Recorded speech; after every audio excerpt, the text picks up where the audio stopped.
Hey, it's me, Jetski, and today we are finally getting around to reviewing Sonic Frontiers. Now, before we start though, I will have to ask you to please like and sub. It really helps out the channel. We hit 82 subscribers. Also, sorry for the bit of a wait in the video, I did the Halloween special with Silent Hill, and I wanted to wait until Sonic Frontiers came out so I would do my review on it. Thank you for your patience. Now let's get right into it. Now, let's start off with the main thing everybody wants to know. Is Sonic Frontiers a good game? And I can safely say, yes, it is in fact a good game. It controls very well, but I'll save that for later on in the video. Now, I'm going to start this video off by going over some of the negatives I had with this game, and then go into the positives towards the end of the video. Starting off with the biggest negative, there's just a lot of technical problems with this game, mostly to do with the engine it's using.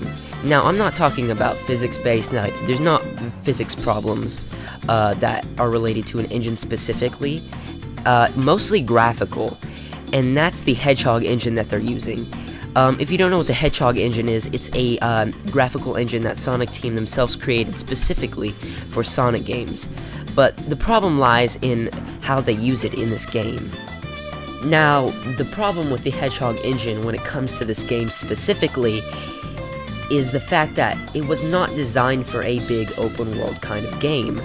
It was meant for more linear levels akin to Unleash Generations and Forces, not big levels like this, leading to the game itself actually having tons of pop-in issues, 24/7, lots of graphical errors, no fog or anything that was implemented, and that might be just like a Sega thing though, like a Sonic Team not wanting to do it, or not having time to implement something like that.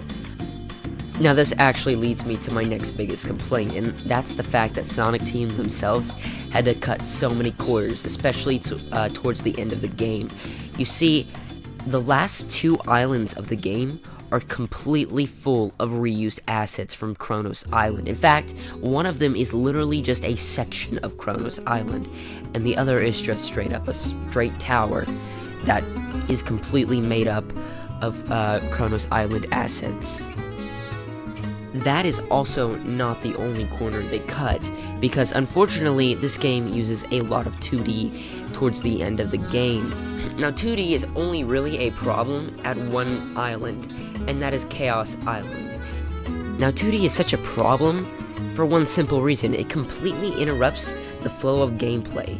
It comes out of almost nowhere, and you almost don't expect it to happen. Like, the first time I hit 2D in Chaos Island, it came out of literally nowhere.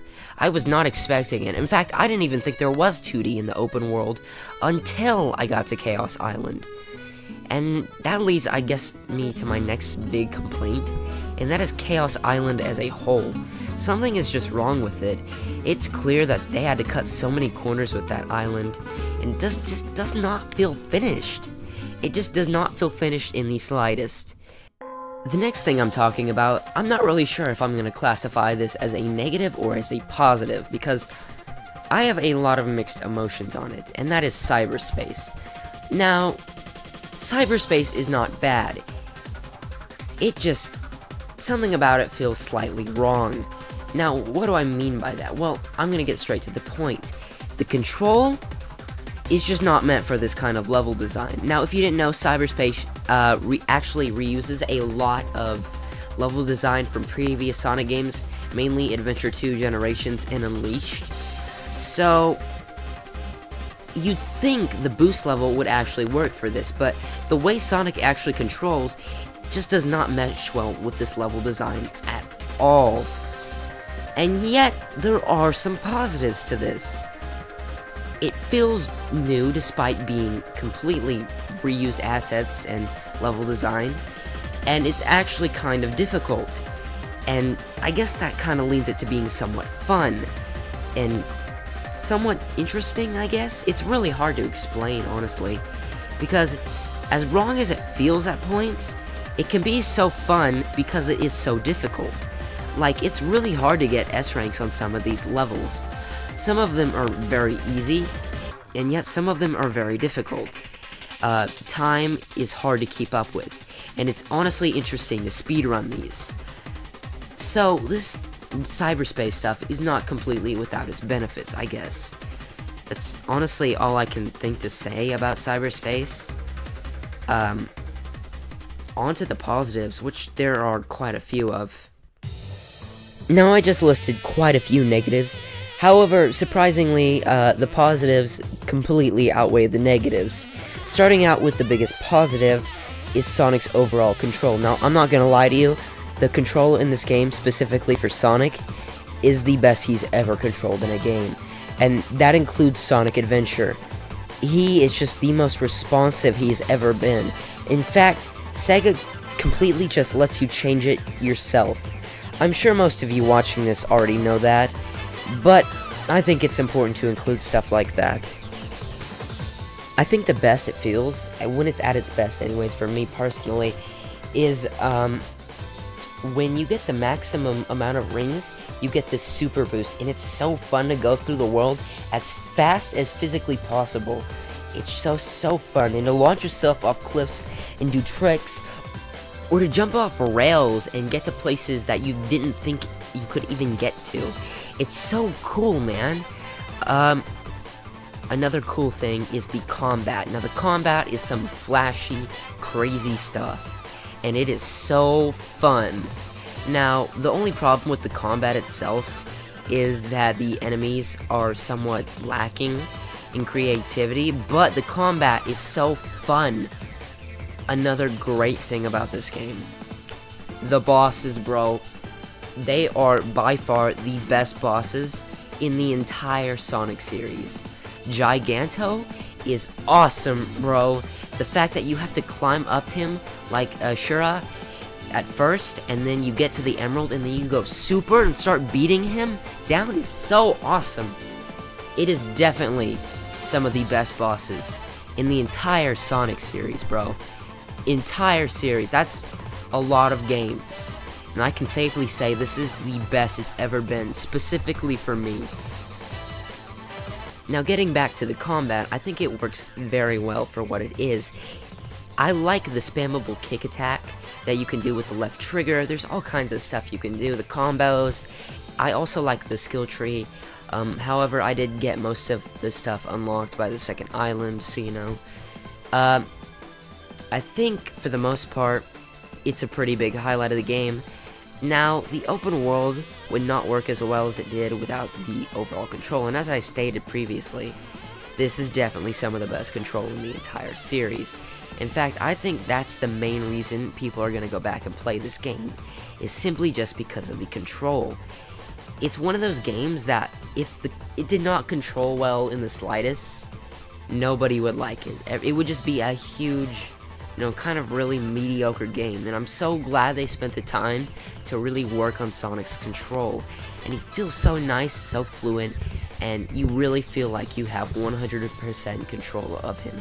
Now, if you were to mess up, you would know it's your fault because he controls so good, and that's what I like.